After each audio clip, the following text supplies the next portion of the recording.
আল্লাহ যখন এই পৃথিবী সৃষ্টি করলেন, পৃথিবীর মধ্যে ভাইব্রেশন হচ্ছিল, কাপাকাপি। আল্লাহ পৃথিবীর কাপাকাপি বন্ধ করার জন্য পেরেকের মতো পাহাড়গুলোকে পৃথিবীতে ঠুকে দিলেন, কাপাকাপি বন্ধ হয়ে গেল। এই দৃশ্য দেখে ফেরেশতারা বলে, ইয়া রাব, পাহাড়ের এত শক্তি, আপনার সৃষ্টির মধ্যে পাহাড়ের চেয়ে শক্তিশালী কিছু আছে? আল্লাহ বললেন আছে। সেটা কি? আল্লাহ বললেন সেটা লোহা, কারণ লোহা দিয়ে পাহাড় কাটা যায়, ঠিক কিনা? লোহার কথা শুনে ফেরেশতারা অবাক। ফেরেশতারা প্রশ্ন, তাহলে আপনার সৃষ্টির মধ্যে লোহার চেয়ে শক্তিশালী কিছু আছে? আল্লাহ বললেন আছে। কি সেটা? আন্নার, আগুন। কারণ আগুন লোহাকে কি করে? গলিয়ে ফেলে। ফেরেশতারা শুধু অবাকই হচ্ছে। ফেরেশতারা বলে, আগুনের চেয়ে শক্তিশালী কিছু আছে? আল্লাহ বলে আছে, আলমা, পানি। কারণ আগুনে দাউ দাউ করে জ্বলে ওঠা আগুনের মধ্যে পানি দিলে আগুন অস্তিত্ব হারায়।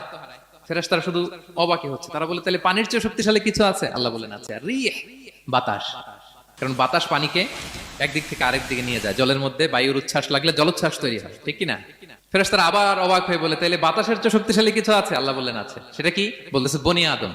ওই মানুষ শক্তিশালী যে গোপনে দান করে।